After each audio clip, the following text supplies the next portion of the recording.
अज्ञानतिमिरान्धस्य ज्ञानाञ्जनशलाकया चक्षुरुन्मीलितमेन तस्मै श्रीगुरवे नमः। श्रीचैतन्यमनोभीष्टं स्थापनं येन भूतले स्वयं रूपगदामाह्यं ददाति स्वपदान्तिकम्।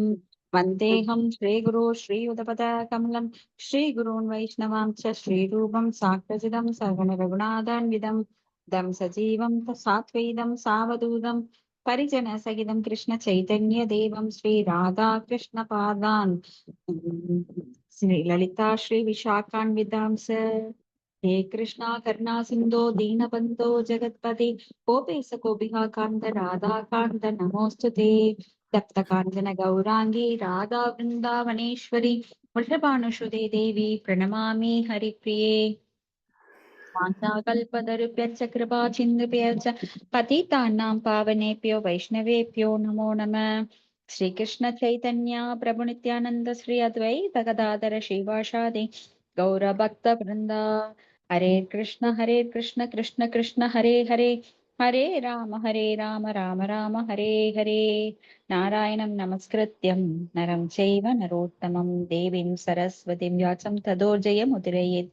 नष्टप्रायेषु अभद्रेषु नित्यं भागवत सेवया भगवति उत्तम श्लोके भक्तिर्भवति नैष्टकी। मुखं करोति वाचालं पुङ्गुं लङ्घायते गिरिं यत्कृपातमहं वन्दे श्रीगुरुं दीनतारिणं परमानन्दं माधवं श्रीचैतन्य ईश्वरम्। ॐ नमो भगवते वासुदेवाय। ॐ नमो भगवते वासुदेवाय। ॐ नमो भगवते वासुदेवाय। பாகவத பிரார்த்தனை யாராவது எடுத்து வச்சிருக்கீங்களா மாதாஜி? படிக்கிறீங்களா Chandra Mataji? Okay. It's divine grace பக்தி வேதாந்த சுவாமி ஸ்ரீல பிரபுபாத் கி ஜெய். ஸ்லோகம் 6. தாம் காம்யானாம் பகவான் உவாஹ யசூஷாம் பதிஹி ஆஷ்டாயாம் தோஷம் ஆபன்னோ அஜனயத் துவாதசாஸ்மஜாம். மாட்டிக்கிறேங்க மாதாஜி. மொழிபெயர்ப்பு. படிங்க. வேள்விகளின் நாயகனான பகவான் முழுமுதற் கடவுளையே தனது கணவனாக வரிக்க வேண்டும் என்று பெருவிருப்பம் கொண்டிருந்த தட்சிணாவை மனம் புரிந்தார். அவள் தனக்கு 12 குழந்தைகளை பெற்று தந்தமை கண்டு பகவான் மிக்க மகிழ்ச்சி அடைந்தார். பொருளுரை. முன்னுதாரணமாக வாழும் கணவனையும் மனைவியையும் இறைவனுடனும் அதிர்ஷ்ட தேவதையுடனும் ஒப்பிட்டு நாம் பொதுவாக அவர்களை மாதாஜி ப்ளீஸ் எத்தனாவது அத்தியாயம் பாதம் சொல்லுங்க. 4வது காண்டம். மாதாஜி 4வது காண்டம் முதல் அத்தியாயம் ஸ்லோகம் 6. முதல் அத்தியாயம். சரி சரி சரி. பொருளுரை. முன்னுதாரணமாக வாழும் கணவனையும் மனைவியையும் இறைவனுடனும் அதிர்ஷ்ட தேவதையுடனும் ஒப்பிட்டு நாம் பொதுவாக அவர்களை லட்சுமி நாராயணன் என்று அழைப்பது வழக்கம். ஏனெனில் லட்சுமி நாராயணர் இருவரும் என்றும் இன்புற்று வாழும் தம்பதியர் ஆவார். ஒரு மனைவி தன் கணவனிடத்தில் எப்போதும் மனமகிழ்வோடும் கணவனும் தன் மனைவிடத்தில் எப்போதும் மகிழ்ச்சியுற்றும் வாழ்தல் வேண்டும். சாணக்கிய பண்டிதர் தனது சாணக்கிய ஸ்லோகத்தில் கூறியுள்ள நன்னெறிகளில் கணவனும் மனைவியும் ஒருவரோடொருவர் நிறைவோடு வாழ்ந்தார்கள் எனில் அதிர்ஷ்டலட்சுமி அவர்கள் இல்லக்கதவை தானே தட்டுவாள் என்பது ஒன்று. அதாவது கருத்து வேற்றுமையின்றி வாழும் கணவனும் மனைவியும் பொருட்செல்வத்தோடு நன்மக்களாகிய செல்வங்களையும் பெறுவர் என்பதாகும். வேத சமுதாயத்தில் ஒரு மனைவி எல்லா நிலைகளிலும் திருப்தியடைய பயிற்சி அளிக்கப்படுகிறாள். அதுபோல ஒரு கணவன் வேத நெறிகளின் கீழ் தன் மனைவிக்கு உணவு, உடை மற்றும் ஆபரணம் அணிவகைகளை அளித்து மகிழ்வுறச் செய்ய வேண்டும் என்று கூறப்பட்டிருக்கிறது. இவ்வாறு ஒருவருக்கொருவர் விட்டு கொடுத்து வாழும் பொழுது அவர்களுக்கு நற்குணமுள்ள குழந்தைகள் பிறக்கின்றன. இதன் மூலமே இவ்வுலகம் அமைதியும் சாந்தியும் அடைதல் கூடும். ஆனால் துரதிருஷ்டவசமாக இக்கலி காலத்தில் கணவர்களும் மனைவியரும் முன் உதாரணத்திற்கு உரியவர்களாக இல்லாத காரணத்தினால் மோசமான குழந்தைகள் பிறந்து இப்பூமியின் வளத்தையும் அமைதியையும் கெடுக்கின்றன. ஹரே கிருஷ்ண மாதாஜி. தேங்க்யூ மாதாஜி. இப்ப நம்ம படிச்சிட்டு இருக்கிறது மனுவோட வாரிசுகள் பற்றி நாம படிச்சிட்டு இருக்கோம். மனு அப்படின்னா மனு சம்ஹிதை அப்படிங்கிற சட்டமே நம்மளுக்கு இருக்கு. மனுக்கள் ஒரு பிரம்மாவோட ஒரு பகல்ல 14 மனுக்கள் தோன்றுகிறார்கள். அதுல முதல் மனு ஸ்வயம்பு மனு, ஸ்வயம்பு சதரூபா. அவங்களுக்கு அவங்களுக்கு வந்து 3 புதல்விகள் 2 புதல்வர்கள் அப்படின்னு நம்ம பார்த்தோம். அப்போ அந்த 3 புதல்விகள் யாரு அப்படின்னா தேவகூதி, பிரகூதி, ஆகூதி அப்படின்னு. அப்ப 2 பசங்க யாரு அப்படின்னா பிரியவிரதன், உத்தானபாதன், இவங்க 2 பேர். அப்ப இந்த ஆகூதி ஆகூதிக்கும் ருச்சி அப்படிங்கிறவருக்கும் திருமணம் நடக்குது. அப்ப ஸ்வயம்பு மனு இவங்களுக்கு வந்து பகவானே மகனாக பிறக்க போகிறார் என்பதை அறிந்து அவங்கள வந்து புதல்வியோட பையனையவே தத்தெடுக்கிறார் தன்னுடைய மகனாக. அவருக்கு பேரு யக்ஞன். யக்ஞம் அப்படின்னா யக்ஞவை விஷ்ணுகு அப்படின்னு நாம படிக்கிறோம். அப்ப விஷ்ணுவை தான் யக்ஞா அப்படின்னு சொல்லப்படுகிறார். யக்ஞ ரூபமாக வருகிறார்.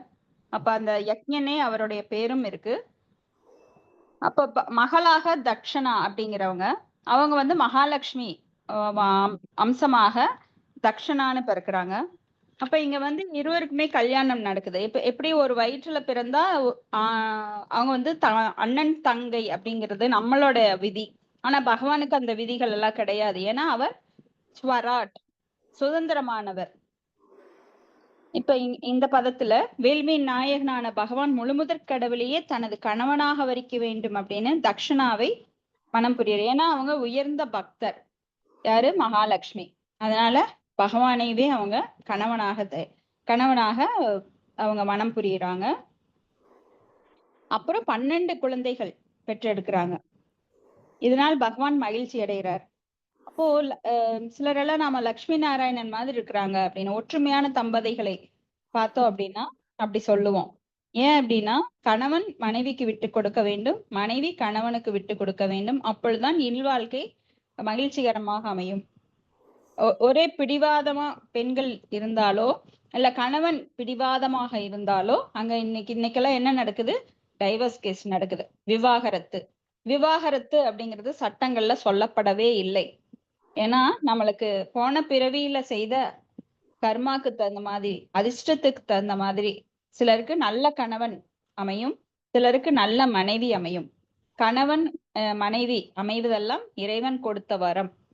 அதாவது பகவானை எவ்வளவு தூரம் நாம ஆராதிக்கிறோமோ அத்தனை தூரம் நம்மளுக்கு நல்ல ஒரு குடும்பம் அமையும். நல்ல குடும்பம் அப்படின்னா என்ன? நல்லதொரு குடும்பம் பல்கலைக்கழகம் அப்படின்னு சொல்ற மாதிரி ஒரு கணவன் மனைவி மக்கள். கணவன் மனைவி எப்படி இருக்கிறார்களோ அதற்கு தகுந்த மாதிரி குழந்தைகள் அமைவார்கள். ஏன்னா கணவன் மனைவியோடைய நடவடிக்கை தான் ஒரு குழந்தைக்கு பாடமாக அமையும். வீட்டுல சண்டை போட்டுட்டே இருக்கிற ஒரு குடும்பத்துல பாத்தீங்கன்னா அந்த குழந்தைகள் கொஞ்சம் ஆக்ரோஷமா இருப்பாங்க. ஏன்னா அவங்களுக்கு அந்த உணர்வு படிப்படியா வளர்ந்து அவங்க ஒரு முரடர்களா இருப்பாங்க. அப்ப கணவன் மனைவி எவ்வளவு இருந்தாலும் அந்த விட்டு கொடுத்து ஒரு சண்டையே இருந்தாலும் அவங்க புரிதலை வந்து ஒரு ரூம்குள்ள பேசிட்டாங்கன்னா அந்த குழந்தைகளுக்கு அது தெரியாது. ஆனா எப்பவும் குழந்தைங்க முன்னாடி சண்டை போடும்போது அது ஒரு மொரட்ட சுபாவம் கொண்ட ஒரு குழந்தையா மாறிடும். அப்போ கணவன் மனைவி அப்படிங்கிறது திருமண சடங்குலயே பாத்தீங்கன்னா கணவன் ஒரு மனைவியை கைப்பிடிக்கும் போது 33 தேவர்களை சாட்சியாக நான் இவளை காப்பாற்றுவேன் அப்படின்னு சொல்லி வாக்கு கொடுத்து அவங்க பெற்றோரிடம் வளர்ந்த ஒரு மனைவியை, ஒரு பெண்ணை பெற்றோரிடம் அவன் ரொம்ப செல்லமா வளர்ந்திருப்பான். இப்ப கணவன் வீட்டுக்கு வரும்போது எல்லாமே புதுசா இருக்கும். அந்த சூழ்நிலைய அனுசரிக்கணும், கணவன் அனுசரிக்கணும். கொஞ்ச நாளைக்கு விட்டு பிடிக்கணும். அப்புறம் கொஞ்சம் கொஞ்சமா மனைவியை தன்வசம் இழுக்கணும். அது போல ஒரு மனைவி அப்படிங்கிற வந்த உடனே எல்லாத்துக்கும் உரிமை கோராம படிப்படியாக அவ வந்து தன்னுடைய உரிமையை எடுத்துக்கலாம். அப்போ உரிமை அப்படின்னா அவள் நல்ல முறையில அந்த குடும்பத்தை பாதுகாக்கணும், ஒரு நல்ல வாரிசை உருவாக்கி தரணும். இப்படி பல விதங்கள்ல பொறுப்புகள் இருக்கு 2 பேருக்குமே. அப்ப ஒரு கணவன் வந்து உடை, உணவு, ஆபரணம், அணிகலன்கள் எல்லாம் கொடுத்து ஒரு மனைவியை மகிழ்ச்சி படுத்தணும். அதே போல கணவன் வந்து அமைதியாவும் ஒரு குடும்பத்துல பொறுப்பாவும் இருக்கிறதுக்கு மனைவி துணை புரியணும். அப்போ இது வந்து பக்தியை மையமாக கொண்டு செயல்படும் போது அந்த குடும்பம் நல்லதொரு குடும்பமா இருக்கும். பக்தி இல்லாம ஒரு மாயையில அவங்க உழலும் போது மனைவியும் கணவனும் பல சிந்தனைகளால அவங்க தாக்கப்படக்கூடும். அப்ப குழந்தைகளை வந்து அவங்க நல்ல முறையில வளர்த்த முடியாது. ஏன்னா அவங்களுக்கே பக்குவம் இல்லாத போது குழந்தைகளை எப்படி நல்ல விதமா வளர்த்த முடியும்? அப்ப பக்தியில் இருக்கிற குடும்பம் தான் நல்ல குடும்பம். இப்ப கணவன் பக்தி செய்யும் போது மனைவி அதுக்கு துணை புரிவா. அதன் மூலமா கணவனுடைய சேவையில ஈடுபடுற மனைவிக்கு தானாகவே மோட்ச பிராப்தி கிடைக்கும். ஸ்லோகம் 7.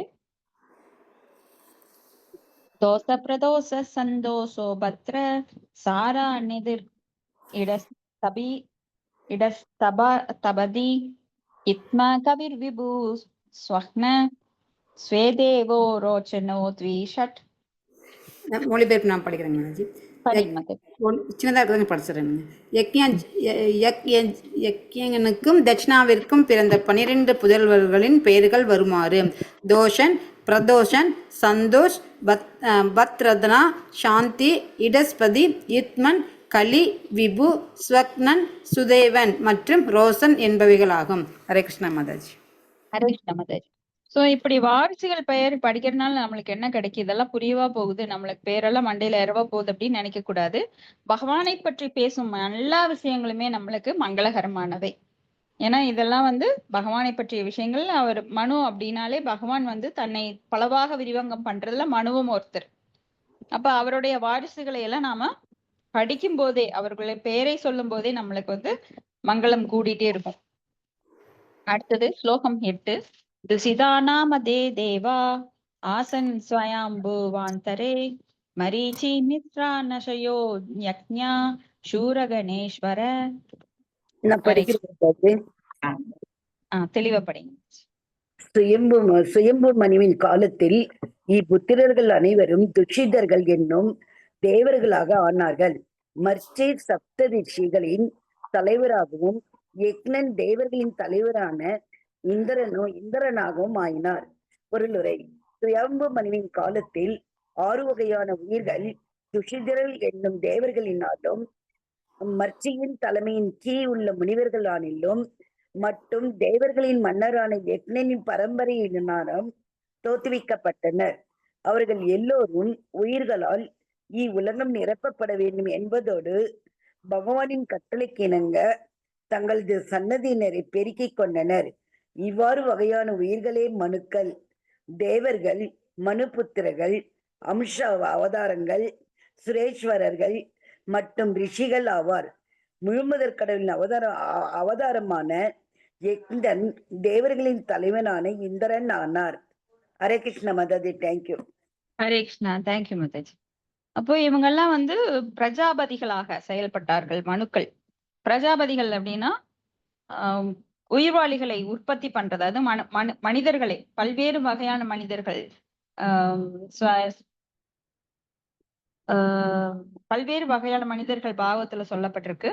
அப்போ இவங்கள வந்து அம்சாவதாரம், சுரேஸ்வரர்கள், ரிஷிகள், மனுபுத்திரர்கள், தேவர்கள், மனுக்கள், இப்படி உயிர்வாளிகளை அவங்கெல்லாம் உற்பத்தி பண்ணினாங்க. ஏன்னா சந்ததிகளை பெருக்கணும். இதுதான் பகவான் கொடுத்த கட்டளை. சந்ததிகள் பெருக்கறதுக்காக இவங்க துணை புரியணும். ஏன்னா பகவானோட ஆணை அது. அந்த இயற்கை சட்டத்தை மீறக்கூடாது. அந்த காலத்துல எல்லாம் பாத்தீங்கன்னா ஒரு குடும்பத்துல 10 பேர், 12 பேர், 15 பேர் எல்லாம் இருப்பாங்க. ஏன்னா உயிர்வாளிகளை கீழே அனுப்பணும் அப்படின்னா, ஜட உலகுக்கு அனுப்பணும்னா இதற்கு இந்த இந்த மனுக்கள் எல்லாம் துணை புரியுறாங்க. பிரம்மா உற்பத்தி பண்றாரு. ஏன்னா இல்லைன்னா நம்ம ஆசையை விருவேற்ற நம்மளுக்கு உடம்பு கிடைக்காதே. நாமெல்லாம் ஏதோ ஒரு கருவுல உற்பத்தி ஆகணும் இல்லையா? அதுக்கான இவங்கெல்லாம் உதவி பண்றாங்க. அப்போ சில சமயம் இந்திரர் வந்து பகவானே இந்திரனாக வருகின்றார். கடவுள் அவதாரமான யக்ஞன் தேவர்களின் தலைவனான இந்திரன் ஆவார். இந்திரன் அப்படின்னா சில சமயம் தேவர்களின் தலைவன் அப்படின்னு நாம நினைக்கிறோம். அது ஏதோ ஒரு உயர்ந்த மனிதர்களே உயர்ந்த இனம் அப்படின்னு நினைக்கிறோம். சம்டைம்ஸ் பகவானே இந்திரனாகவும் வருகிறார். நேரடியாக அவதாரமாக வருகிறார். ஸ்லோகம் 9. பிரியவ்ரதோத்தான பாதன மனு புத்திரன மகௌஜஜௌ தத்புத்ர பௌத்ர நப்திரி நாம் அனுவிருத்தம் தத் அந்தரம். हरे कृष्ण माताजी, प्रणाम माताजी। பிரணாம். ஸ்வயம்பு மடுவுக்கு பிரியபிரதன், உத்தானபாதன் என்று 2 புதல்வர்கள் இருந்தனர். அவர்கள் இருவரும் ஆற்றல் மிக்க அரசர்களாக திகழ்ந்தனர்.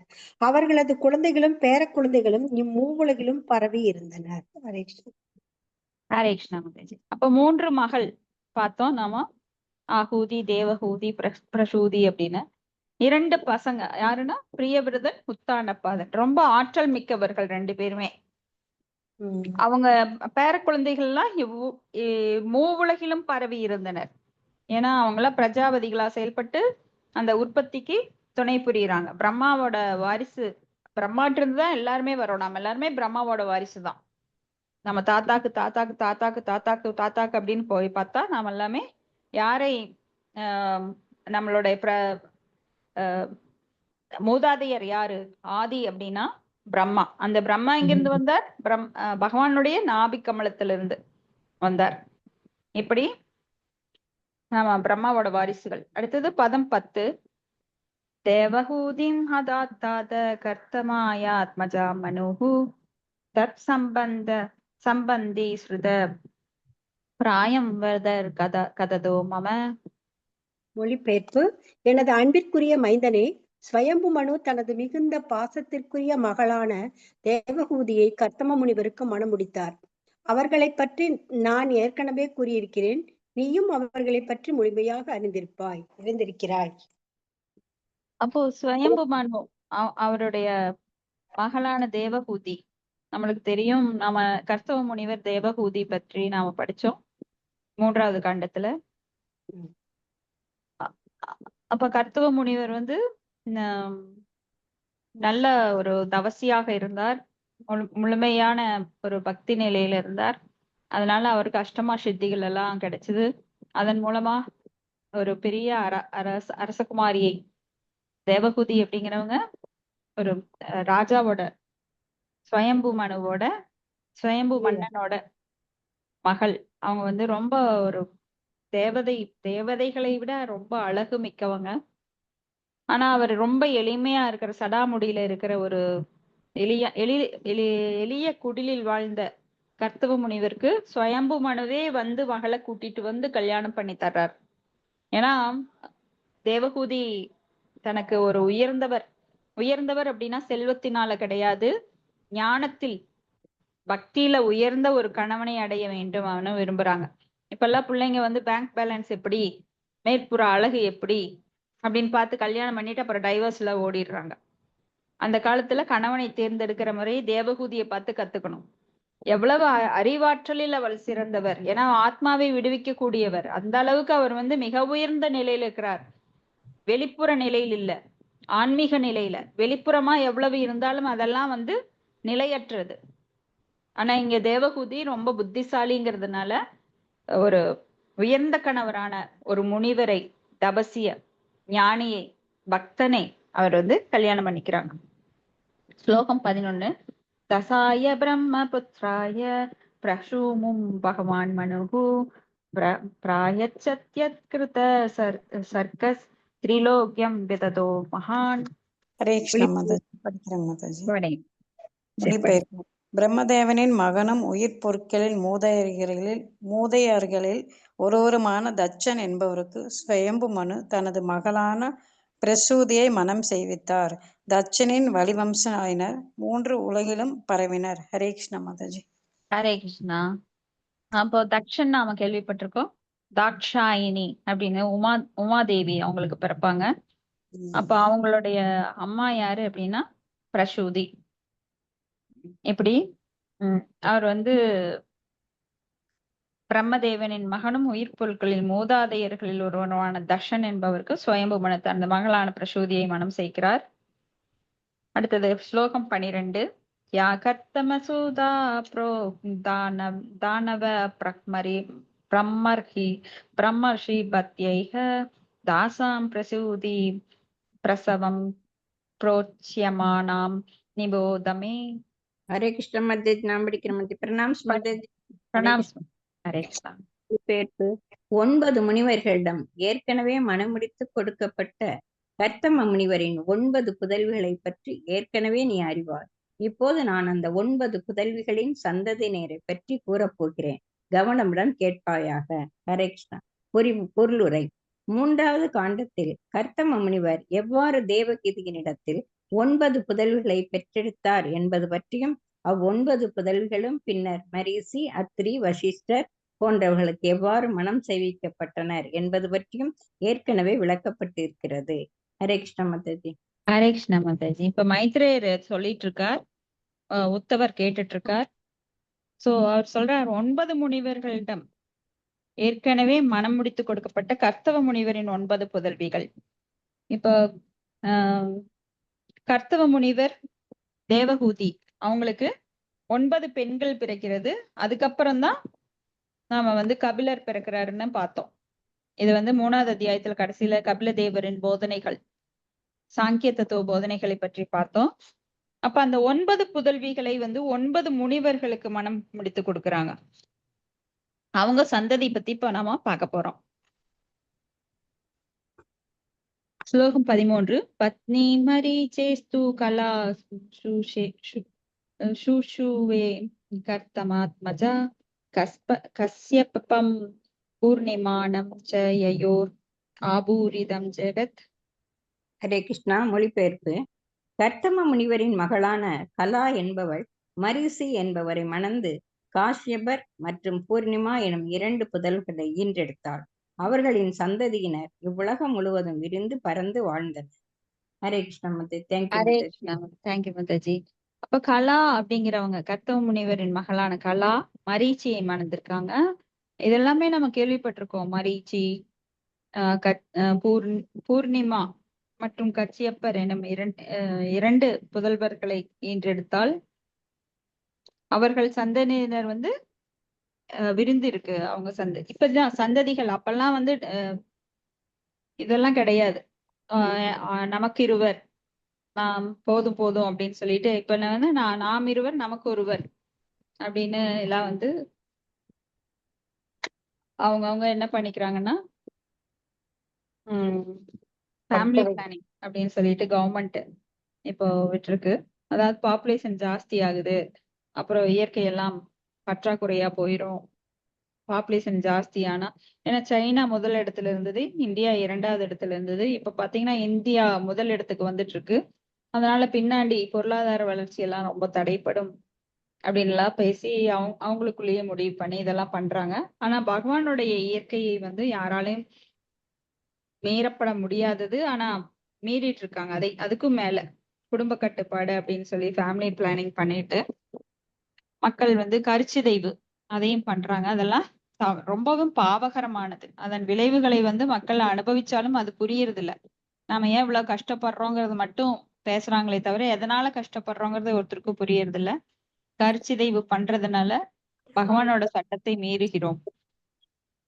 அடுத்து ஸ்லோகம் 14. பூர்ணிமாசூத விரஜம் விஸ்வகம் ச பரந்தப தேவகுல்யாம் ஹரே பாத சௌச்சாத் யாபூத் சரித்திவ. ஹரே கிருஷ்ணா. அன்பான விதரனை காஷ்யபர் மற்றும் பூர்ணிமா என்னும் இருவரில் பூர்ணிமான் விரஜன், விஸ்வகன் மற்றும் தேவகுல்யை எனும் 3 குழந்தைகளை பெற்றெடுத்தான். இம்மூவரில் தேவகுல்யை என்பவள் முழுமுதற் கடவுளின் தாமரை திருவடிகளை கழுவி வரும் நீர் ஆகும். அதுவே பின்னர் பெருக்கெடுத்து தேவலோகத்திலுள்ள கங்கையாக மாறுகிறது. பொருளுரை. காஷ்யபர் மற்றும் பூர்ணிமான் எனும் மரீசியின் 2 புதல்வர்களில் பூர்ணிமானின் சந்ததியினர் பற்றி இங்கே விவரிக்கப்படுகிறது. இச்சந்ததியினர் பற்றிய முழு விவரங்களும் 6வது காண்டத்தில் பேசப்பட உள்ளது. மேலும் தேவகுல்யை கங்கை நதியின் ஆதிபத்திய தேவதை என்பதை நாம் இங்கு காண்கிறோம். இக்கங்கையானது தேவலோகத்திலிருந்து பூமிக்கு வந்து எல்லோராலும் புண்ணிய நதியாக கருதப்படுவதாயுள்ளது. காரணம், அது முழுமுதற் கடவுளான பகவான் ஹரியின் திருவடி தாமரைகளை தழுவி வருகிறது. ஹரே கிருஷ்ணா. தேங்க்யூ மாதாஜி. ஹரே கிருஷ்ணா. தேங்க்யூ மாதாஜி. இப்ப காஷ்யப்பர் மற்றும் பூர்ணிமான் அப்படிங்கிறவங்க மரீச்சின் 2 புதல்வர்களில் பூர்ணிமானின் சந்ததியினர் இங்கே சொல்லப்படுது. இது மறுபடியும் நம்ம 6வது காண்டத்துல பார்ப்போம். இவங்கதான் தேவகுல்யை, கங்கை நதியின் ஆதிபத்திய தேவதை. கங்கையானது தேவலோகத்திலிருந்து பூமிக்கு வந்து எல்லோராலும் புண்ணிய நதியாக கருதப்படுது. ஏன்னா அது முழுமுதற் கடவுள் ஹரியோட ஸ்ரீஹரியின் தாமரை பாதத்திலிருந்து வருகின்றது. கங்கா நீர் எப்படி வருதுன்னு நாம பார்ப்போம். பிரம்மா வந்து பகவானுடைய அந்த விரல் நுனி சத்தியலோகத்துல தெரியும் போது அவர் தன்னுடைய கமண்டல நீரை வந்து பகவானுடைய பாதங்களை கழுவதற்காக அவர் யூஸ் பண்றார். அந்த நீர் தான் கங்கையாக பல லோகங்களில் மேல் லோகத்திலிருந்து கீழே இறங்கி வருது. அப்ப இந்த பூமண்டலத்துல எப்படி வந்ததுங்கிறது நம்ம பின்னாடி பார்ப்போம். அடுத்தது ஸ்லோகம் 15. அத்ரே பத்னி ஹனசூயா திரிஜஸ்ஞே சூயை சூதான் தத்தம் துர்வாசசம் சோமம் ஆத்மேச பிரம்ம சம்பவான். அதற்கு அடியேன் படிக்க படிங்க மாட்டேன். மொழிபெயர்ப்பு. அத்ரி முனிவரின் மனைவி அனுசூயை 3 புகழ்வாய்ந்த மைந்தர்களை பெற்றெடுத்தாள். அவர்கள் சோமன், தத்தாத்ரேயர் மற்றும் துர்வாசர் ஆவர். இவர்கள் மூவரும் பகவான் விஷ்ணு, சிவபெருமான் மற்றும் பிரம்மதேவன் ஆகிய மூவரின் அம்ச அவதாரங்கள் ஆவர். சோமன் பிரம்மதேவனின் தன்மையோடு, தத்தாத்ரேயர் பகவான் விஷ்ணுவின் இயல்போடும், துர்வாசர் சிவபெருமானின் இயல்போடும் அவதரித்தனர். பொருளுரை. இச்லோகத்தில் ஆத்ம, ஈஷ, பிரக்ம, சம்பவான் என்னும் வார்த்தைகள் பயன்படுத்தப்பட்டிருப்பதனை நாம் காண்கிறோம். ஆத்ம என்பது பரமாத்மா அல்லது விஷ்ணுவையும், ஈஷ என்பது சிவபெருமானையும், பிரம்மா என்பது நான்முக பிரம்மனையும் குறிப்பிடுவதாகும். அனுசூயை ஈண்டெடுத்த தத்தாத்ரேயர், துர்வாசர் மற்றும் சோமன் என்ற மூவரும் மும்மூர்த்திகளின் தன்மையோடு பிறந்தவர்கள். ஆத்ம எனும் சொல் தேவர்கள் அல்லது உயிர்களின் வகையினை சார்ந்ததல்ல. அது விஷ்ணுவை குறிப்பிடுகிறது. ஆகையினாலேயே அவர் விபிபின்னாம்ச பூதானாம் என்று குறிப்பிடப்படுகின்றனர். பரமாத்மாவான விஷ்ணுவே பிரம்மதேவன், சிவபெருமான் உள்ளிட்ட எல்லா உயிர்களுக்கும் உயிர் கொடுக்கும் தந்தை ஆவார். ஆத்ம என்பதின் மற்றொரு பொருள் எல்லா ஆத்மாக்களிலும் பரமாத்மாவாக அல்லது எல்லோரிடத்தும் ஆத்மாவாக விளங்கும் மூல தத்துவம் என்றும் கொள்ளலாம். அவரை தத்தாத்திரேயராக புறப்படுத்தார். ஏனென்றால் இதில் அம்ச எனும் வார்த்தை பயன்படுத்தப்பட்டிருக்கிறது. பகவத்கீதையில் கூட தனிப்பட்ட உயிர்கள் முழுமுதற் கடவுள் அல்லது பரமாத்மாவின் பகுதிகளாக குறிப்பிடப்படுகின்றன. ஆகையினால் தத்தாத்திரேயரை நாம் ஏன் அப்பாகங்களில் ஒன்று என்று கருதக்கூடாது? சிவபெருமான் மற்றும் பிரம்மதேவன் போன்றோரெல்லாம் கூட இங்கே இறைவனின் பகுதிகளாக குறிப்பிடப்படுகின்றனர். அப்படி இருக்க அவர்களை ஏன் சாதாரண தனிப்பட்ட உயிர்கள் என்று ஏற்றுக்கொள்ளக் கூடாது? இதன் பதில், விஷ்ணு, அம்சாவதாரங்கள் உள்ளிட்ட எல்லா உயிர்களுமே பரமபுருஷ பகவானின் முக்கியமான பகுதிகளாகும். ஆனாலும் அவையெல்லாம் பரமபுருஷ பகவானுக்கு இணையானவை அன்று. ஆனாலும் இப்பாகங்களிடையே பல்வேறு பிரிவுகள் இருக்கின்றன. வராக புராணம் சிவபாகங்கள், சுவாம்ச என்னும் சில பாகங்கள் விபினாம்ச என்றும் கூறுகிறது. விபினாம்ச பாகங்கள் எல்லாம் ஜீவர்கள் என்று அழைக்கப்படுகின்றன. சுவாம்ச பாகங்களோ விஷ்ணு வகையினை சார்ந்தவையாகும். ஜீவ வகையினை சேர்ந்த விபினாம்ச பாகங்களிலும் கூட தர வித்தியாசங்கள் உள்ளன. இதனை விஷ்ணு புராணம் மிக தெளிவாக பரமபுருஷ பகவானின் தனிப்பட்ட பாகங்கள் புறச்சக்தி என்ன மாயைக்கு ஆட்படுபவை என்று கூறுகிறது. இத்தனிப்பட்ட பாகங்கள் பகவானால் படைக்கப்பட்ட எந்த பகுதிக்கும் செல்லக்கூடியவை ஆகும். அதனாலேயே அவை சர்வக என்று அழைக்கப்படுகின்றன. மேலும் அவை பரு உலக வாழ்க்கையில் சிக்குண்டு வருந்துபவையும் ஆகும். தம்மை மூடியிருக்கும் உலக வாழ்க்கையின் அறியாமை போர்வையிலிருந்து தாம் செய்யும் பல்வேறுபட்ட பணிகளுக்கு ஏற்பவும், இயற்கையின் குணங்களின் பல்வேறு பாதிப்புகளுக்கு ஏற்பவும் படிப்படியாக அவை விடுதலை பெறுகின்றன. உதாரணமாக, நற்குணங்களை கொண்ட ஜீவர்களின் துன்பங்கள் அறியாமையை காட்டிலும் சிறிதேயாகும். தூய கிருஷ்ண உணர்வே உயிர்கள் அனைத்தின் பிறப்புரிமையாக இருக்கிறது. ஏனெனில் எல்லா உயிர்களும் பரமபுருஷ பகவானின் பாகங்களே ஆகும். இறை உணர்வும் கூட அவற்றுள் இருக்கின்றது. ஜட அழுக்கிலிருந்து அந்த இறை உணர்வு தூய்மை பெறும் அளவிற்கு ஏற்றாற் போலவே உயிர்கள் பல்வேறு வகையான நிலையினை அடைகின்றன. வேதாந்த சூத்திரம் பல்வேறு தர பிரிவினை சேர்ந்த உயிர்களை மெழுகுவர்த்திகள் அல்லது மின் விளக்குகளின் ஒளிசக்திகளோடு ஒப்பிடுகின்றன. எடுத்துக்காட்டாக, சில மின் விளக்குகள் 1000 மெழுகுவர்த்திகளின் ஒளியினையும், சில 500 மெழுகுவர்த்திகளின் ஒளியினையும், சில 100 மெழுகுவர்த்தியின் ஒளியினையும் மற்றும் சில 50 மெழுகுவர்த்தியின் ஒளியினையும் கொண்டிருக்கும். ஆனாலும் எல்லா மின் விளக்குகளும் ஒளியுடையனவே. ஆனால் ஒளியின் தன்மைகள் வேறுபடுகின்றன. அதுபோல் பிரம்மத்திலும் தர வேறுபாடுகள் உள்ளன. பரமபுருஷ பகவானின் சுவாம்ச விரிவான பல்வேறு வகையான விஷ்ணு வடிவங்கள் எல்லாம் விளக்குகள் ஆகும். சிவபெருமான் கூட ஒரு விளக்குத்தான். ஆனால் அதில் பரம ஒளியாக அல்லது 100 விழுக்காடு ஒளியாக இருப்பவர் கிருஷ்ணரே ஆவார். விஷ்ணு தத்துவமானது 94 விழுக்காட்டினையும் சிவ தத்துவமானது 84 விழுக்காட்டினையும் பிரம்மதேவன் 78 விழுக்காட்டினையும் பிரம்மதேவனை போன்ற பிற உயிர்களும் ஒளியளவை பெற்றிருக்கின்றன. ஆனாலும் கட்டுண்ட நிலைமையினால் உயிர்களின் ஒளி மிகவும் மங்கலாக இருக்கிறது. பிரம்மத்திலும் தர வேறுபாடுகள் உள்ளன. இதை யாரும் மறுதலிக்க இயலாது. ஆகையினால் ஆத்மேஷ பிரக்ம சம்பவான் எனும் வார்த்தைகள் தத்தாத்திரேயர் விஷ்ணுவின் முக்கியமான பாகமாகவும் துர்வாசர் மற்றும் சோமன் போன்றோர் சிவபெருமான் மற்றும் பிரம்மதேவரின் முக்கிய பாகங்கள் என்று குறிப்பிடப்படுகின்றது. ஹரே கிருஷ்ணா. தேங்க்யூ மாதாஜி. ஹரே கிருஷ்ணா. தேங்க்யூ மாதாஜி. இது ரொம்ப இம்பார்ட்டன்டான ஸ்லோகம். இது வந்து நீங்க நிறைய விஷயங்கள் தெரிஞ்சுக்க வேண்டியது இருக்கு. அதனால ரொம்ப கவனமா கேட்கணும். அப்ப அத்திரி முனிவரோட மனைவி அனசூயா அவங்க வந்து 3 புதல்வர்களை பெற்றெடுக்கிறாங்க. சோமன், தத்தாத்திரேயர் மற்றும் துர்வாசர். இவங்க 3 பேருமே யாருடைய அம்சங்களாக வர்றாங்க அப்படின்னா, பகவான் விஷ்ணு, சிவன், பிரம்மா இவங்க 3 பேரோட அம்சங்களா வர்றாங்க. அதாவது சோமன் வந்து பிரம்மதேவரின் தன்மையோடு வர்றாரு, தத்தாத்திரேயர் விஷ்ணுவோட இயல்போடையும், துர்வாசர் அப்படிங்கிறவர் சிவபெருமானோட இயல்போடு அவதரிக்கிறாங்க. இப்ப இங்க வந்து ஆத்ம ஈச பிரம்ம சம்பவான் அப்படிங்கிற வார்த்தையை நம்ம பார்க்கிறோம். இப்போ பரமாத்மா அல்லது விஷ்ணுவையும், ஈச என்பது சிவபெருமானையும், பிரம்மா என்பது நான்முகன் பிரம்மாவையும், பிரம்மாங்கிறது ஒரு பிரம்மா நம்ம நினைச்சிட்டு இருக்கோம். ஆனா எல்லா அண்டங்களிலும் நிறைய பிரம்மாக்கள் இருக்காங்க. ஒவ்வொரு அண்டத்துக்கும் ஒரு பிரம்மா. கோடானு கோடி அண்டங்கள் தோன்றுகின்றது பகவானுடைய மூச்சுக்காற்றிலிருந்து. அப்ப நம்மளுக்கு வந்து 4 தலை பிரம்மா. அது போல வேறொரு அண்டத்துல பாத்தீங்கன்னா அங்க ஒரு பிரம்மா, படைப்புக்குரிய ஒரு பிரம்மா இருப்பார். அவருக்கு வந்து 1000 தலை இருக்கும், 100 தலை இருக்கும், 5 தலை இருக்கும், 1 தலை இருக்கும். இப்படி பல பிரம்மாக்கள். எத்தனை கோடி அண்டங்கள் இருக்கோ அத்தனை கோடி பிரம்மாக்களும் இருக்கிறாங்க. நாம நினைச்சிட்டு இருக்கோம் ஒரு பிரம்மா ஒரு சிவன் அப்படின்லாம் கிடையாது. அப்போ ஒவ்வொரு அண்டத்திலும் அந்த மாதிரி இருக்காங்க. அப்ப துர்வாசர் மற்றும் சோமன், தத்தாத்திரேயர் இவங்க 3 பேர் மும்மூர்த்திகளின் தன்மையோடு பிறந்தவர்கள்.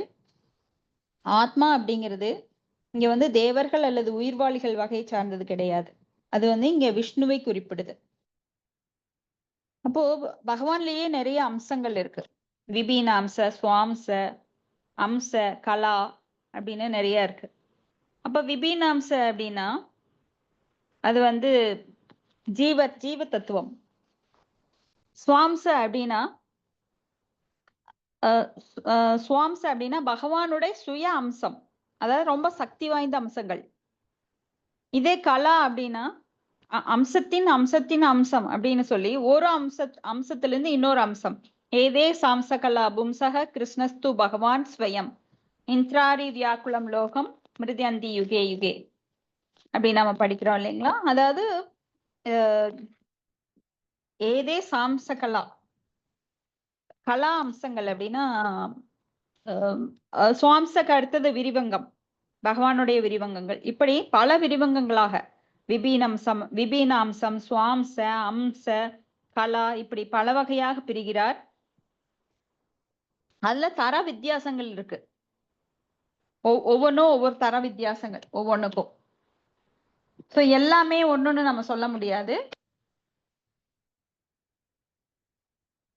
அப்போ சர்வகதா அப்படின்னா இந்த எல்லா பாகங்களிலும் பகவானால் படைக்கப்பட்ட அந்த உயிர்வாளிகள் எல்லா பக்கம் இருக்கு. சர்வகதா, இது பகவத்கீதையிலே படிச்சிருக்கோம். சர்வகதா அப்படின்னா ஆத்மாக்கள் இல்லாத இடமே கிடையாது இந்த படைப்புல. அப்போ இங்க வந்து நாமெல்லாம் மாயைக்கு ஆட்படுபவர்கள். அதாவது இந்த விபீனாம்ச அப்படிங்கிற ஜீவ தத்துவம் அப்படின்னா நாமெல்லாம் புறசக்தியினால் கட்டுண்டவர்கள். விஷ்ணு புராணம் இதை மிக தெளிவா சொல்லுது. ஏன்னா நாமெல்லாம் மாயைக்கு ஆட்பட்டவர்கள். அதனாலதான் நம்ம பரு உலக வாழ்க்கையில சிக்குண்டு வருந்துறோம். ஆனா மூடியிருக்கும் உலக வாழ்வின் அறியாமை போர்வையிலிருந்து தாம் செய்யும் பல்வேறுபட்ட பணிகளுக்கு ஏற்ப, இயற்கையின் குணங்கள் பல்வேறு பாதிப்புகளுக்கு ஏற்ப படிப்படியாக அவை விடுதலை பெறுகின்றன. ஏன்னா நற்குணம் கொண்டவங்க அவங்க என்ன பண்றாங்க, சீக்கிரம் மேல வந்துடுறாங்க. அதாவது இந்த கட்டுண்ட நிலையிலிருந்து மேல வந்து அவங்க விடுதலை அடைகிறார்கள். மோட்சகதி. எப்படி அறம், பொருள், இன்பம், வீடு பேரு. அந்த வீடு பேரு யாருக்கு கிடைக்கும்? நற்குணம் கொண்டவர்களுக்கு மட்டுமே கிடைக்கும். அப்ப மாயினால கட்டுண்டு மோசமான நிலையில இருக்கிறவங்க, கெட்ட குணங்களை கொண்டவங்களுக்கு நற்கதி கிடைக்காது. அப்ப எல்லா உயிர்களும் பரமபுருஷ பகவானின் பாகங்கள். மமைவாம்ச ஜீவலோகை ஜீவபூத சனாதன. எல்லாருமே பகவானுடைய பின்ன அம்சங்கள். அம்சம் அப்படிங்கிறோம் இல்லையா, நம்மள பின்ன அம்சம், ரொம்ப மிகச்சிறிய தூசு.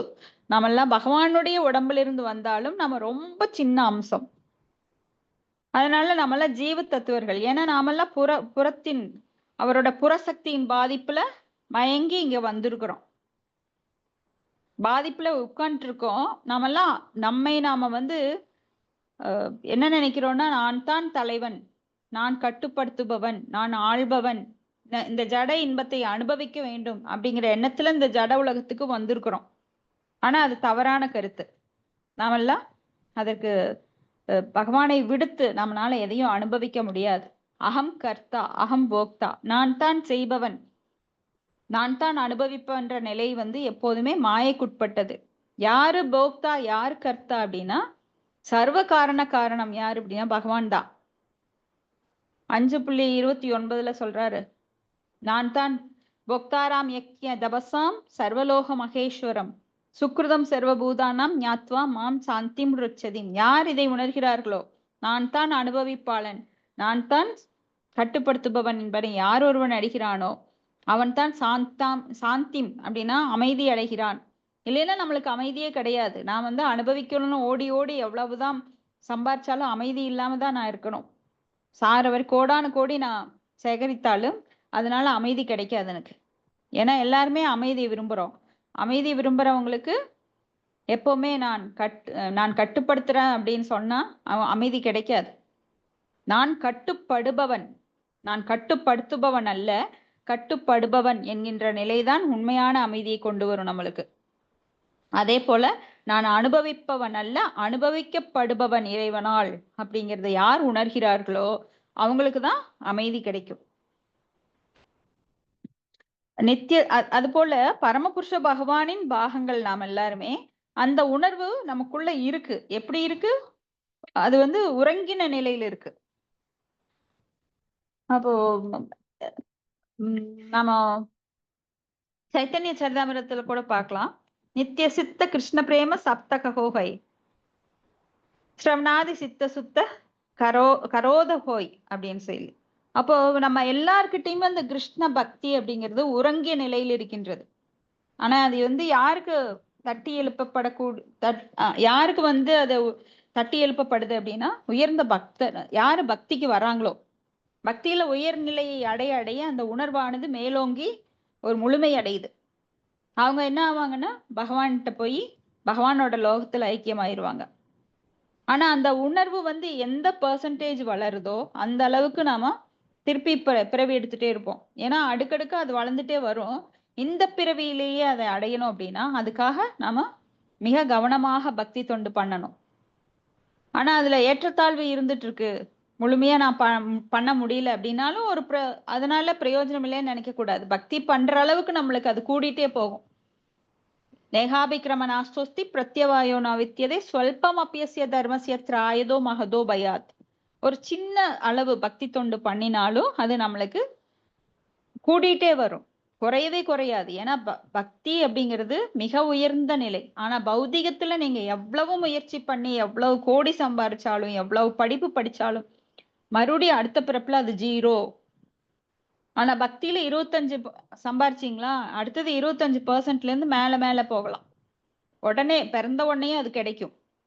அதனாலதான் இப்பெல்லாம் சில குழந்தைங்க பாத்தீங்கன்னா பக்தியில ரொம்ப மேல்நிலையில இருக்கிறாங்க. யூடியூப்ல நீங்க கூட பார்க்கலாம். ஒரு பகவத் பிரபு அப்படின்னு ஒரு சின்ன குழந்தை, அது சின்ன குழந்தையிலேயே அந்த ப்ரீச்சர் ஆயிருக்கு. எல்லாருக்கும் எடுத்து சொல்ற அளவுக்கு பக்தி அந்த குழந்தைக்கு எப்படி வந்ததுன்னா, கண்டிப்பா போன ஜென்மத்துல அவ்வளவு பக்தியில ஈடுபட்டிருக்கு அந்த குழந்தை. அப்போ எப்படி திடீர்னுலாம் வராது, மாய மந்திரம் கிடையாது. இதெல்லாம் நம்மளுடைய செயல்களுக்கு ஏற்ப நாம் அனைத்தையும் பெறுகிறோம். நல்லதோ கெட்டதோ தீதும் நன்றும் பிறன் தரவாரா. அப்ப வந்து பகவானுடைய அந்த அம்சா கலா அதெல்லாம் எப்படி அப்படின்னா, வேதாந்த சூத்திரம் பல்வேறு தரப்பிரிவினை சேர்ந்த உயிர்களை மெழுகுவர்த்திகள் அல்லது மின்விளக்குகள் ஒளி சக்தியோடு ஒப்பிடுது. எப்படின்னா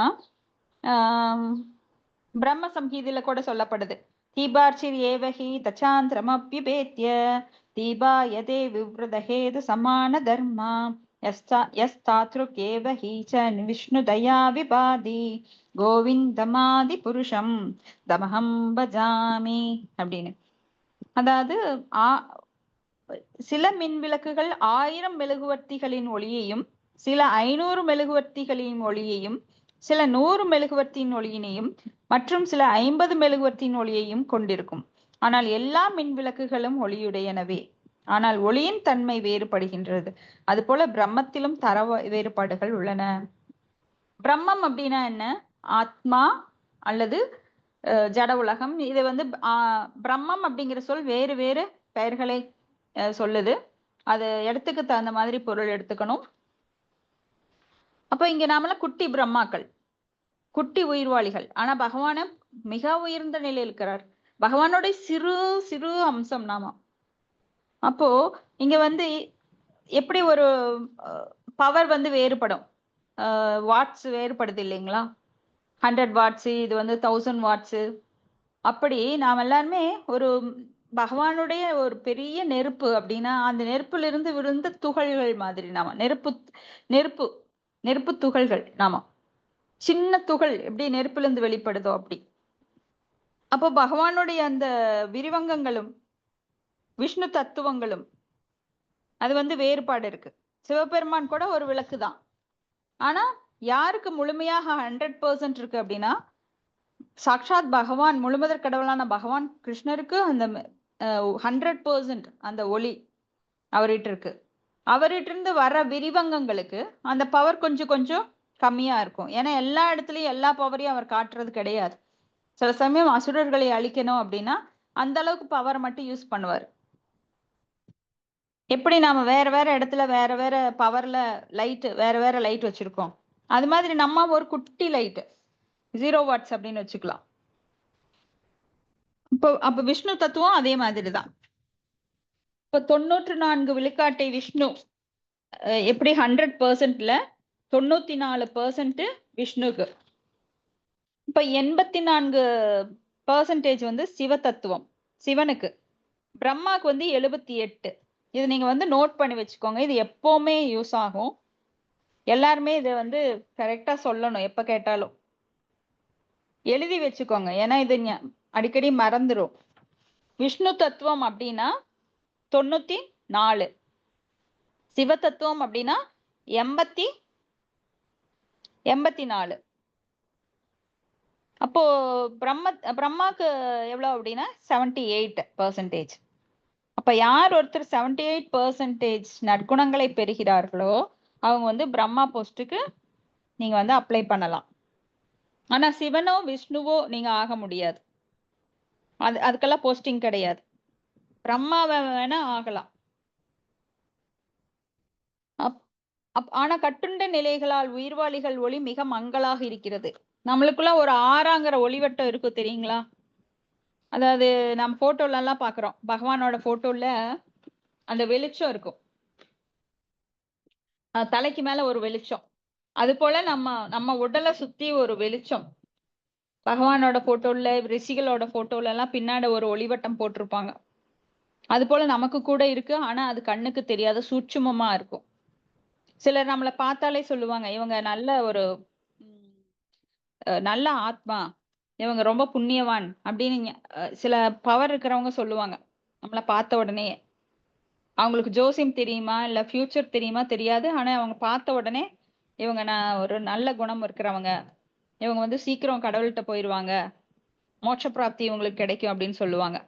அது எப்படி தெரியுது அப்படின்னா, நமக்குள்ள ஒளிவட்டம் இருக்கும். நம்ம குணங்களுக்கு ஏற்ப அது வெளிப்படும்.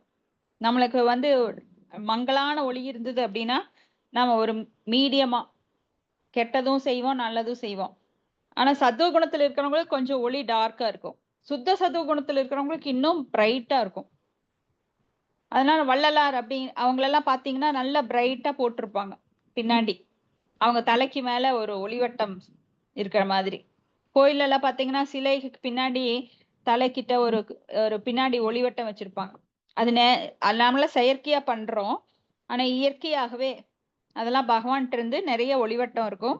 அப்ப யாருக்கெல்லாம் சக்தி அதிகமா இருக்கோ அவங்களுக்கு வந்து அந்த பிரைட்னஸ் கூடும். அப்ப பிரைட்னஸ் கூடு அப்படின்னா அவங்க சுத்த சத்துவ குணத்திலயும் இருப்பாங்க, அதற்கு மேலும் சம்டைம்ஸ் சுத்த சத்துவ குணத்திலயும் இருப்பாங்க. அவங்களுக்கெல்லாம் வந்து ஒரு நற்குணங்கள் மேலோங்கிறதுனால அவங்களுக்கு ஒரு பாசிட்டிவ் வைப்ரேஷன். அவங்க கிட்ட போனாலே வந்து நம்மளுக்கு ஒரு நல்ல ஒரு எண்ணங்கள் வரும். அவங்க கிட்ட இன்னும் பேசலாம் போல தோணும். அவங்க கிட்டயே இருக்கலாம் போல தோணும். அவங்கள விட்டு பிரியறதுக்கு மனம் வராது. ஆனா ஒரு கெட்ட சிந்தனை உள்ள ஒரு நபர்கிட்ட போனோம்னா நம்மளுக்கு ஒரே ஒரு நெகட்டிவிட்டி பாஸ் ஆகும். ஐயோ ஏன்டா இங்க வந்தோம், இவங்ககிட்ட ஏன்டா பேசுறோம், இங்கிருந்து எப்படா போலாம். நம்ம வீட்டுக்கு சிலர் வந்தா கூட எப்படா இவங்க வீட்டு விட்டு போவாங்க, பிடிக்காத விஷயங்களை பேசுவாங்க. அவங்க எண்ணங்கள் வந்து துர்குணமா இருக்கும், நம்மளை பார்த்து பொறாமப்படுவாங்க, தீய கண்களோட பார்ப்பாங்க. அதனுடைய அந்த அலைகள் வந்து என்ன அலைகள் காற்றுல கலந்து வரும்போது அதுக்கு நம்ம எதிர்வினையா மாறி செயல்படும். அதனாலதான் அந்த காலத்துல திருஷ்டி சுத்தி போடுவாங்க. இதெல்லாம் உண்மை. ஆனா நம்மளுக்கு தான் சூட்சுமமா எதுவுமே பார்க்க தெரியாதே. அதை உணரவும் கூட இப்பெல்லாம் நேரம் இல்லை, எந்திரத்தனமா ஓடிட்டு இருக்காங்க. ஏன்னா எல்லாமே வெளிப்புற கண்களால பாக்குறதுனால எல்லாமே வெளிப்புற மாயில தான் அகப்பட்டு கிடக்குறாங்களோ தவிர சூட்சுமமான நிலைகளை உணர்வதற்கு யாரும் தயாரா இல்ல. இப்படி பிரம்மாக்கு வந்து 78 விழுக்காடும் பிரம்மதேவனை போன்றே பிற உயிர்வாளிகளும் ஒளியளவை பெற்றிருக்கின்றன. அப்படின்னா பிரம்மதேவன் போன்ற நற்குணங்கள் யாருக்கும் இங்க கிடையாது. அதனால நாமெல்லாம் பிரம்மான்னு நினைச்சுக்க வேண்டாம்.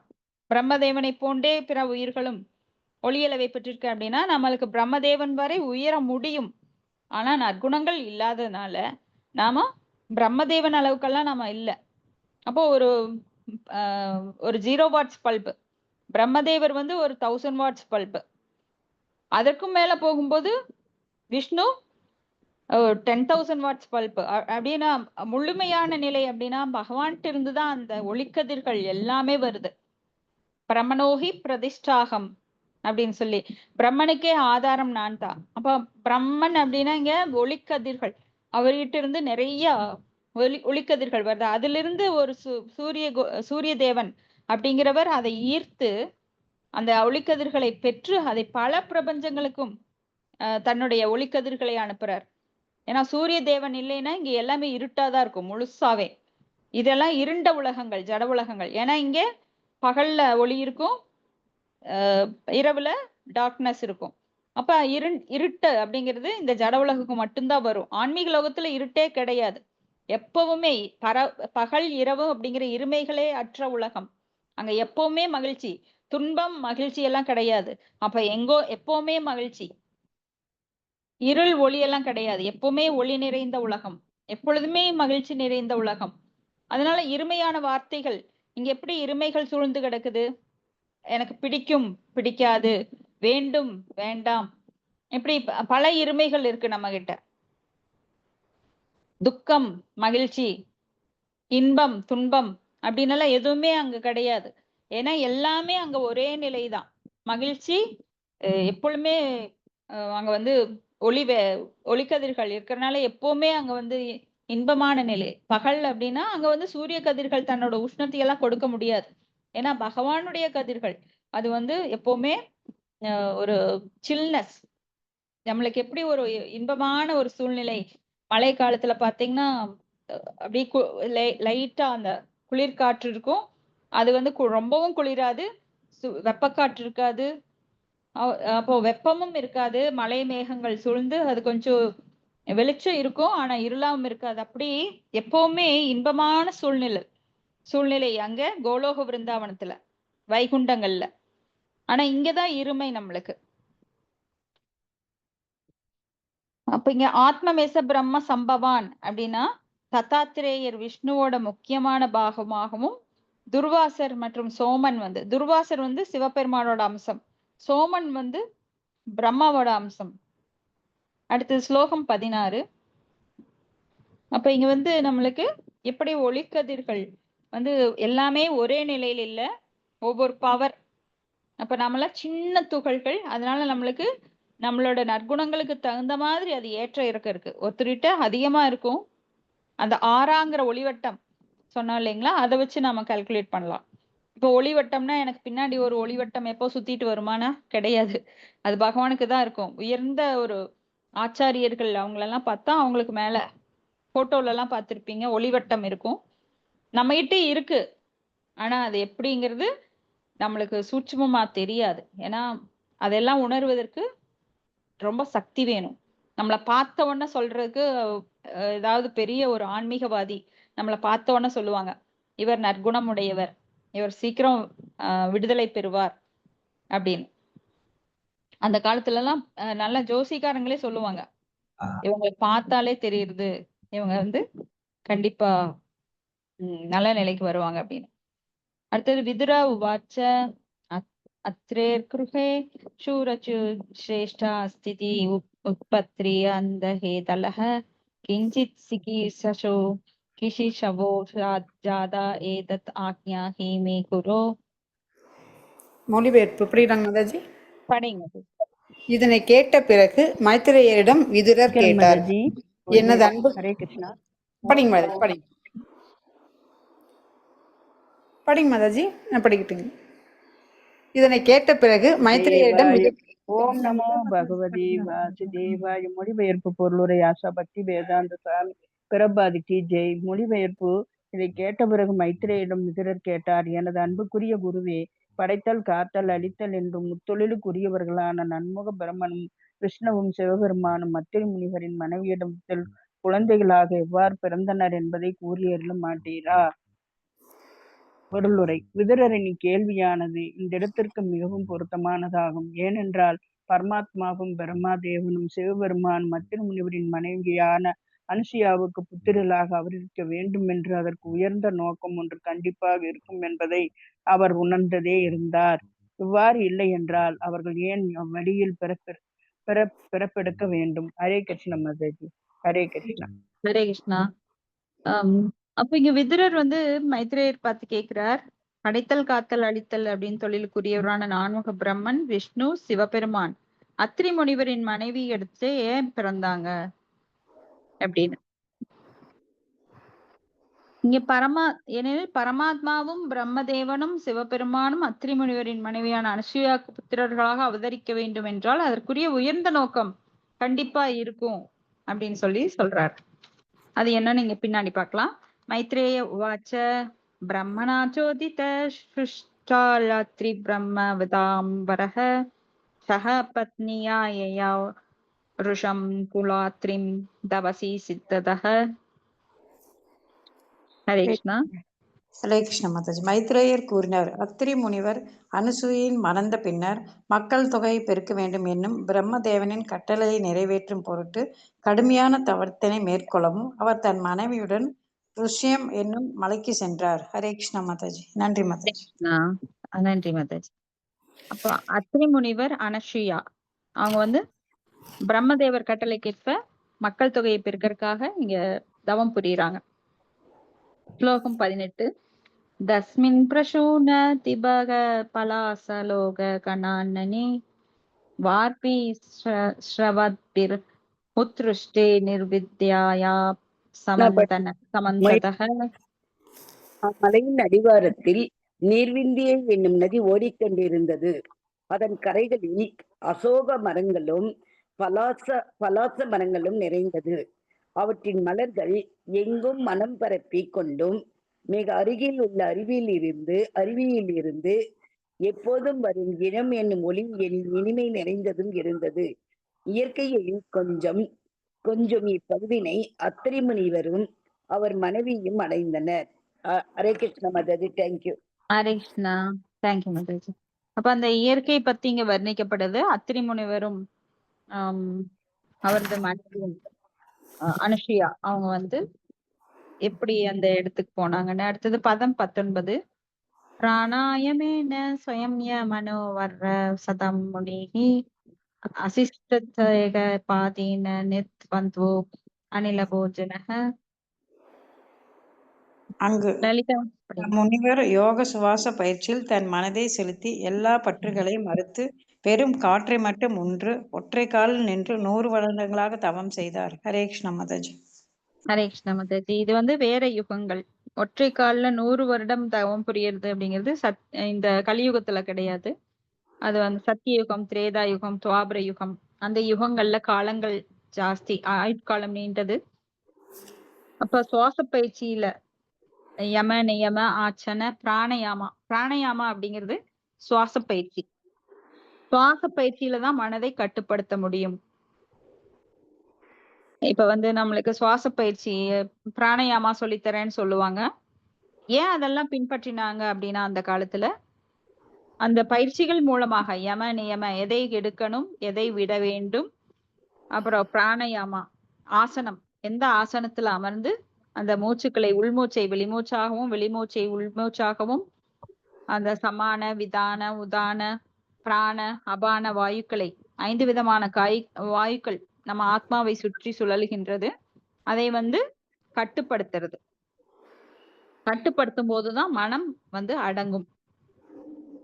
அதெல்லாம் வந்து ஒற்றை கால்ல நின்னு 100 ஆண்டுகள் அந்த மாதிரி கடும் தவம் புரிகிறார். அடுத்தது ஸ்லோகம் 20. சரணம் தம் பிரபத்யே அகம் ஏவ ஜகத் ஈஸ்வரः பிரஜாம் ஆத்ம சமாம் மஹ்யம் பிரயத் சத்வைதி சிந்தயன். ஹரே கிருஷ்ணா. லலிதா மாதாஜி படிங்க. படிக்கிறேங்க மாதாஜி. மொழிபெயர்ப்பு. அவர் நினைக்கலுற்றார். நான் யாரை சரண் புகுந்திருக்கின்றேனோ அவ்வுலக நாயகனார் என் மீது கருணை கொண்டு அவரைப் போலவே எனக்கு ஒரு மைந்தனை அளித்து அருள் வேண்டும். பொருளுரை. இதிலிருந்து அத்ரி முனிவருக்கு முழுமுதற் கடவுளை பற்றிய ஒரு குறிப்பிட்ட கருத்து இல்லை என்று தெரிகிறது. உண்மையில் அவர் வேதங்கள் கூறும் செய்திகளான முழுமுதற் கடவுள் என்று ஒருவர் இருக்கிறார் என்றும், அவரே இந்த இகபர உலகை படைத்தார் என்றும், அவரிடமிருந்து எல்லாம் தோன்றினவென்றும், அவரே நாம் படைத்தவற்றை காக்கிறார் என்றும், யுக இறுதியில் அவரே அவற்றை அழித்து எடுத்துக்கொள்கிறார் என்றும் நிச்சயம் அறிந்திருக்க வேண்டும். யாதே வா இமானி பூதானி. வேதங்கள் முழுமுதற் கடவுளை பற்றி இத்தகு செய்திகளை நமக்கு கூறுகின்றன. ஆகையினால் அத்ரி முனிவரும் முழுமுதற் கடவுளின் பெயரினை அறியாதவராக இருந்தாலும் அவர் மீது தன் மனதை செலுத்தி அவருக்கு சமமான ஒரு குழந்தையினை தனக்குள் தந்தருள வேண்டும் என்று வேண்டினார். கடவுளின் பெயர் அறியாது செய்யும் இது போன்ற பக்தி தொண்டை பற்றியும் பகவத்கீதை குறிப்பிடுகின்றது. அதில் 4 வகையான மனிதர்கள் தாம் செய்த புண்ணிய செயல்களின் விளைவாக தன்னை அண்டி தமக்கு வேண்டியவற்றை கேட்கின்றனர் என்று பகவான் கூறுகிறார். அத்ரி முனிவர் பகவானை போன்றே ஓர் மைந்தர் தனக்கு வேண்டும் என்று விரும்பியமையால் அவர் தூய்மையான பக்தராக கருதப்பட மாட்டார். ஏனென்றால் அவரிடமும் நிறைவேற்றுவதற்குரிய ஓர் உலகியல் தன்மையான இச்சை இருந்தது. அவர் முழுமுதற் கடவுளைப் போலவே தனக்கு ஒரு குழந்தை வேண்டும் என்று விரும்பினாலும் கூட இவ்விருப்பம் உலகியல் தன்மையானது.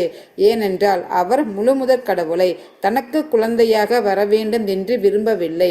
மாறாக முழுமுதற் கடவுளைப் போன்றே குழந்தையினையே விரும்பினார். அவர் மட்டும் முழுமுதற் கடவுளை மகனாக அவதரிக்க வேண்டும் என்று விரும்பியிருந்தால் அவர் பௌதிக இச்சைகள் அனைத்தினின்றும் விடுதலை பெற்றிருப்பார். ஏனென்றால் அவர் தனக்கு வேண்டுவன விரும்பியது முழு மெய்ப்பொருளே அல்ல. அவர் முழுமுதற் கடவுளை போன்ற ஒரு குழந்தையினை விரும்பியதால் அவர் விருப்பம் பௌதிகமானது ஆயிற்று. இதனால் அத்ரி முனிவர் தூய பக்தரோடு வைத்த எண்ணத்தக்கவராக இல்லை. ஹரே கிருஷ்ண மாதாஜி. நன்றி மாதாஜி. நன்றி மாதாஜி. சோ இங்க வந்து